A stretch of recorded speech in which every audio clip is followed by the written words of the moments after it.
नमस्ते मातृभूमि, नमस्ते Vasundhara. Journey of occult universe में आपका स्वागत है। आज हम वेदों में जो प्रतीक, चिन्ह इत्यादि शब्द आते हैं, अर्थात कि किसी भी पुराण में, हमारे जो भारतीय जितने भी साहित्य हैं, उन सब में सिंबल एंड साइंस, प्रतीक व चिन्ह, इनका जो उल्लेख होता है, इनका क्या भिन्न भिन्न अर्थ होता है, इसके बारे में हम आज आपको बताएंगे। जैसे कि प्रतीक है, तो प्रतीक जो है ये इंग्लिश में इसे सिंबल कहते हैं। अब इस प्रतीक के दो प्रकार हैं। एक तो है मूर्ति जो अगतिशील है, और दूसरा है तत्व भाव, एलिमेंट क्वार्ट्स जिसे कहते हैं, ये चेतन है, गतिशील है। यहाँ पर सबसे पहले हम चर्चा करते हैं कि जो मूर्ति जो है वो प्रतीक के रूप में कार्य करती है। हमारे भारत में ये मूर्तियों का एक अपना एक शिल्प क्षेत्र है। मंदिरों में मूर्तियां होती है, हम भगवान के दर्शन करते हैं। तो ये जो मूर्ति है, तो ये मूर्ति क्या है? ये प्रतीक है देवताओं का। तो ये किस तरह से बनाया गया है, क्यों बनाया गया है, इसके बारे में आज अपने समझते हैं। देखिए, सबसे पहले तो ये होता है कि हमें जैसे किसी भी कोई निशान लगाना हो, किसी तरह का, जैसे हम बंदूक चलाते हैं या तीर चलाते हैं, तो उसके लिए जो एक निशान लगाया जाता है, उसके लिए एक लक्ष्य निर्धारित किया जाता है।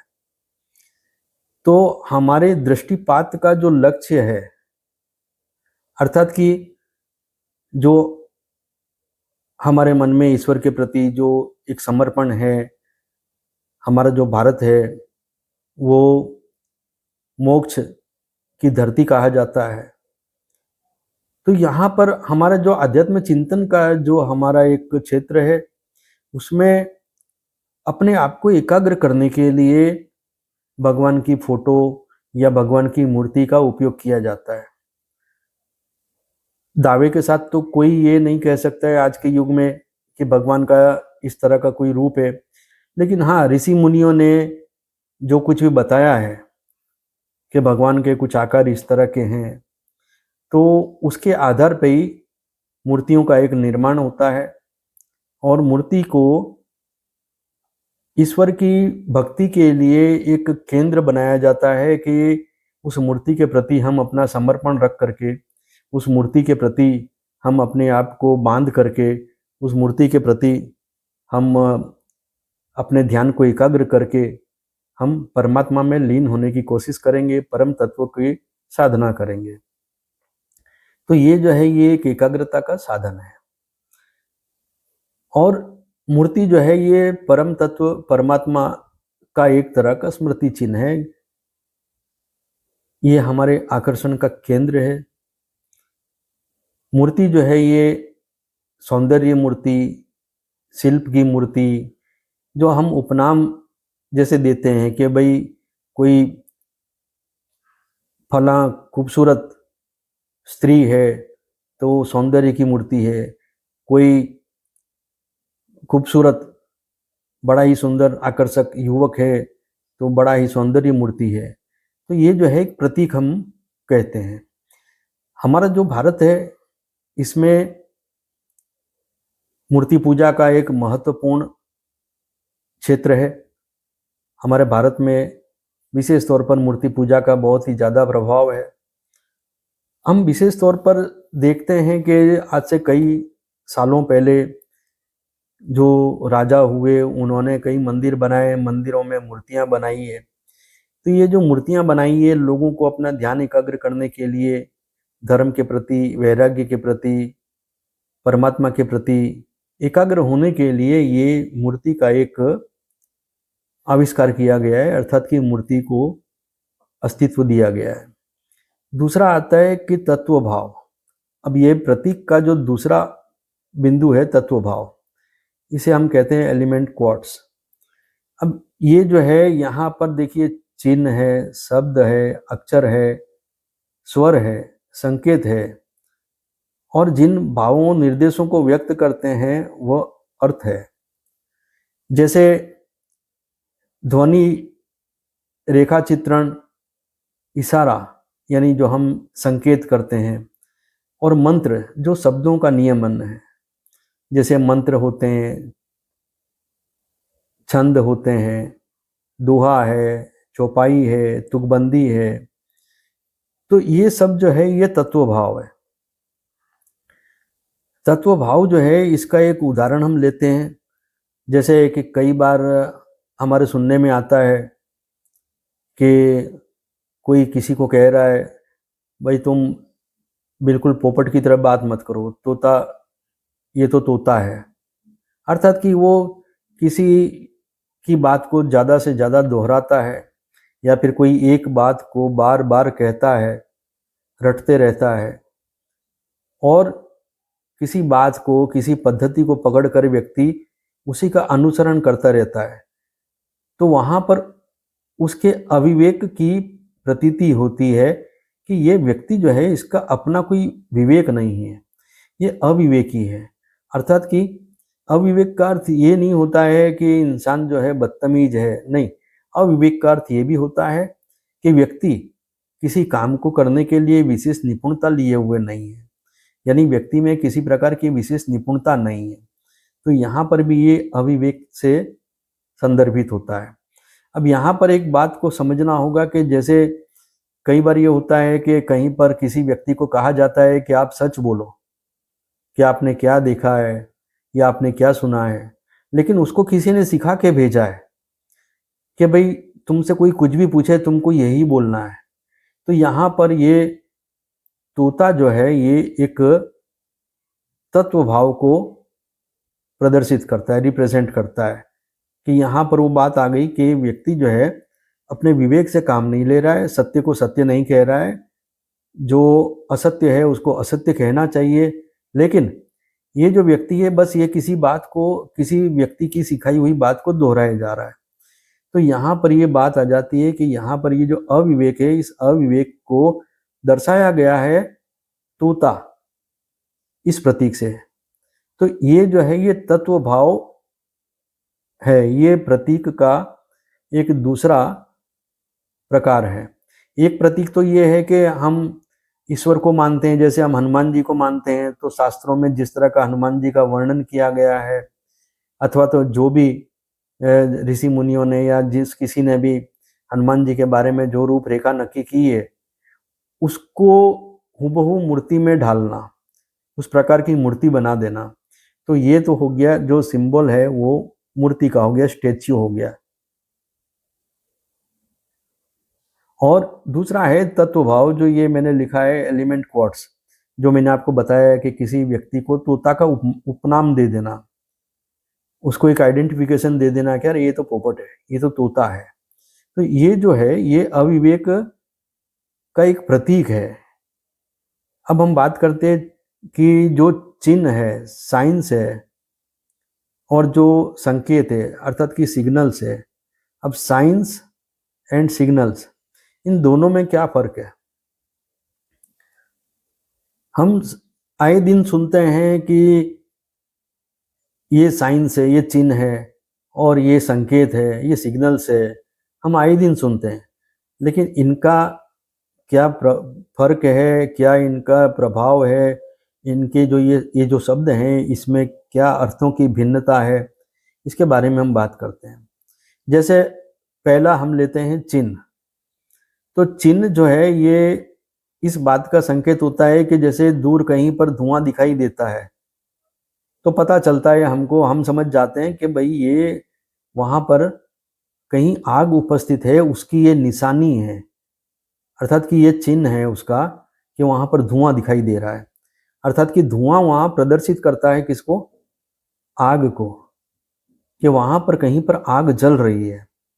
जैसे हम सुबह जैसे ही नींद में से उठते हैं, आंगन में जा कर के देखते हैं कि आंगन भीगा हुआ है, सड़क भीगी हुई है, तो उससे पता चलता है कि बरसात आई होगी, कुछ देर पहले बरसात आई होगी और आकर के चली गई, अर्थात बारिश हुई थी।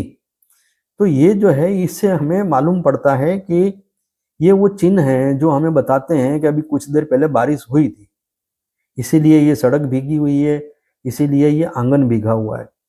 तो ये जो है इस तरह से ये चिन्ह काम करता है। फिर हम कई बार जा रहे होते हैं तो रास्ते में डाइवर्जन होते हैं, दाईं ओर जाइए, बाईं ओर जाइए, एरो लगे हुए होते हैं, जो ये दिशा निर्देश के चिन्ह होते हैं, डाइवर्जन के चिन्ह होते हैं। तो ये इस चिन्ह का एक आपको मैंने बताया। अब ये चिन्ह जो है इसमें देखिए जो मानव है वो चिन्ह बना सकता है, बता सकता है और समझ भी सकता है, लेकिन जो पशु है वो चिन्ह समझ सकता है किंतु बना नहीं सकता। जैसे कि कई लोगों ने कुत्ते पाले हुए हैं, उन कुत्तों को समझा दिया जाता है कि देखो ये चीज़ है, तो वो उसको पहचानने लग जाते हैं, लेकिन वो खुद जो है वो किसी प्रकार का कोई चिन्ह बना नहीं सकते। उसी तरह से अब संकेत की बात करते हैं। तो संकेत जो है, जैसे कि हम सिग्नल कहते हैं जिसे इंग्लिश में, जैसे ट्रैफिक सिग्नल्स है, तो ट्रैफिक सिग्नल जो है ये रेड लाइट और ग्रीन लाइट होती है। अब हम सबको पता है कि रेड लाइट जलती है, इसका मतलब रेड लाइट जलती हुई दिखाई दे रही है, यानी हमको अपना वाहन रोकना है और हमको उस रेखा के अंदर खड़े रहना है जो रोड पर खींची गई है। और जब जैसे ही ग्रीन लाइट जलती है तो हमें पता चलता है कि हमें अब यहाँ से चलना चाहिए और हमें इस जगह को छोड़ना है, आगे बढ़ना है।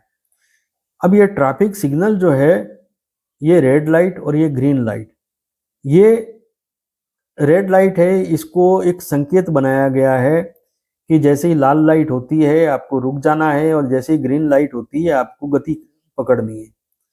तो ये संकेत है। अब जैसे ये हमने निर्धारित किया है कि रेड लाइट होगी तो रुकना है और ग्रीन लाइट होगी तो चलना है, तो ये संकेत है। तो ये संकेत जो है इस तरह से यह हमें आगे बढ़ने के लिए और रुकने के लिए एक इशारा करते हैं। दूसरा ये है कि जैसे मानव है वो आँख से इशारा करता है, किसी को जरा सा यूँ गर्दन ऐसे हिला करके इशारा कर देता है कि तुम यहाँ से जाओ, या किसी को आँख से इशारा करता है कि तुम रुके रहो। तो ये जो है ये मानव कर सकता है।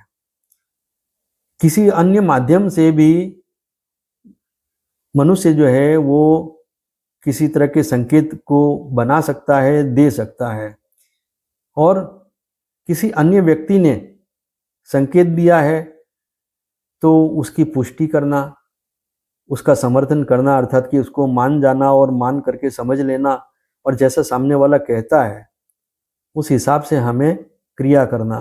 यदि किसी ने हमें संकेत किया है कि आप रुक जाइए तो हम रुक जाते हैं, किसी ने संकेत किया कि बैठ जाइए, बैठ जाते हैं, या किसी ने संकेत किया कि अब आप चले जाइए तो हम चले जाते हैं।